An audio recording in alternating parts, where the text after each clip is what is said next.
Hi friends, welcome to Infopost Telugu. చాలామంది GDS అభ్యర్థులు transfer postpone అవుతుందని కామెంట్ చేస్తున్నారు, కాల్స్ చేసి కూడా అడుగుతున్నారు. వారి కోరిక మేరకు ఈరోజు కొన్ని డౌట్స్ మీద నేను క్లారిఫై ఇస్తానండి. ఒకటి జీడిఎస్ ట్రాన్స్ఫరు, అంతేకాకుండా న్యూ నోటిఫికేషన్ గురించి, నెక్స్ట్ బయోమెట్రిక్ అటెండెన్స్ గురించి, నెక్స్ట్ దివాళీ బోనస్ గురించి కూడా ఈ వీడియోలో మీకు వివరించే ప్రయత్నం చేస్తాను. మీకు ఏ టైంలో నచ్చినట్లయితే ప్లీజ్ లైక్ చేయండి. మీకు ఎటువంటి డౌట్ ఉన్నా కామెంట్ చేయండి, ఖచ్చితంగా రిప్లై ఇస్తాను. దయచేసి ఛానల్ సబ్స్క్రైబ్ చేసుకొని ఫాలో అవ్వండి, ఓకేనా? మన డిస్క్రిప్షన్లో వాట్సాప్ గ్రూప్స్ లింక్స్ ఉంటాయి. మీకు నచ్చిన గ్రూప్లో మీరు జాయిన్ అయ్యి దాన్ని యూటిలైజ్ చేసుకోండి, ఓకేనా?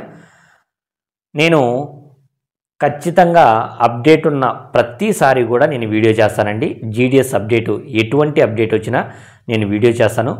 ఏ అప్డేట్ రాకుంటే మాత్రమే నేను వీడియో చేయను, అర్థం చేసుకోండి. ఎందుకంటే నేను వీడియో చేయలేదని చాలామంది కామెంట్ చేస్తున్నారు.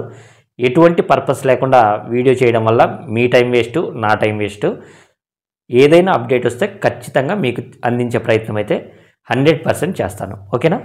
మనము జీడిఎస్ ట్రాన్స్ఫర్స్ గురించి చూసుకున్నట్లయితే బయోమెట్రిక్ అటెండెన్స్ వల్ల జీడిఎస్ ట్రాన్స్ఫర్లు అనేది పోస్ట్ పోన్ అవుతున్నాయని మనకు కొన్ని మెసేజెస్ అయితే గ్రూప్లో సర్క్యులేట్ అవుతున్నాయి. ఇవన్నీ ఫేక్ అండి.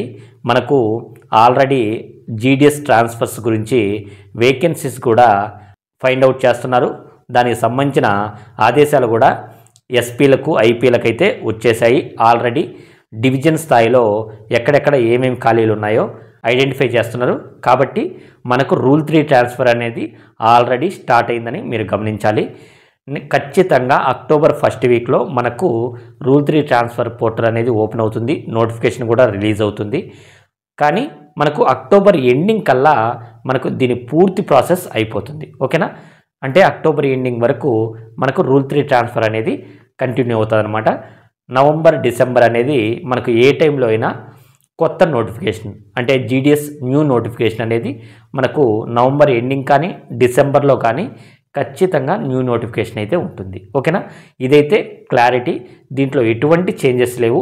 కాబట్టి మీరు సోషల్ మీడియాలో వచ్చేటివన్నీ కూడా మీరు నమ్మవద్దు, ఓకేనా? నెక్స్ట్ మనం బయోమెట్రిక్ అటెండెన్స్ గురించి చూసుకున్నట్లయితే ఈ బయోమెట్రిక్ అటెండెన్స్ అనేది 4 ఫేసెస్లో అంటే 4 ఫేస్లలో మనకు వచ్చే నెల నుంచి స్టార్ట్ అవుతుంది. ఇది 100% అమలు అవ్వడానికి 11/11/2025 అంటే నవంబర్ 11వ తేదీ నుండి ప్రతి ఒక్క బ్రాంచ్ ఆఫీస్లో ఇది అనేది అమలు అవుతుంది, ఓకేనా? మనకు నేషనల్ వైజ్గా 11/11/2025న అన్ని బీఓల్లో ఈ ఫేషియల్ అటెండెన్స్ అనేది ఆధార్ రిలేటెడ్గా మనకు లింక్ అయ్యి మనకు లాంగిట్యూడ్, లాటిట్యూడ్తో కలిపి మనకు బ్రాంచ్ ఆఫీస్లో తీసుకుంటుంది. కాబట్టి ఇది 100% అమలు అవ్వడానికి 11/11/2025 అయితే మనకు అమలు అవుతుంది. ఇది గుర్తుపెట్టుకోండి.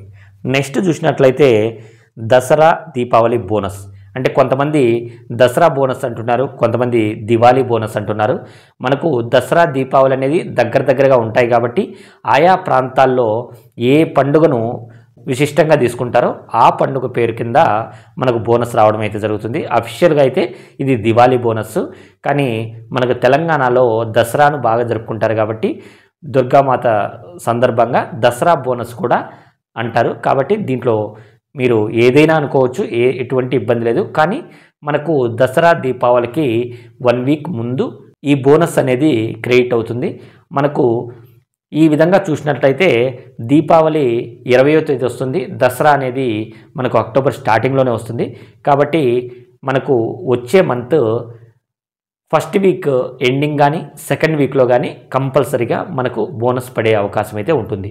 ఎందుకంటే మనకు ఇంతవరకు దానికి సంబంధించిన నోటిఫికేషన్ అనేది ఎక్కడా సర్క్యులేట్ అవ్వలేదు. కాబట్టి దాదాపు అక్టోబర్ 1st వీక్ ఎండింగ్ కానీ 2nd వీక్లో కన్ఫర్మ్గా మనకు ఈ బోనస్ అనేది క్రియేట్ అవుతుంది, ఓకేనా? మీకు ఎటువంటి డౌట్ ఉన్నా కామెంట్ చేయండి, ఖచ్చితంగా రిప్లై ఇస్తాను. Thank you.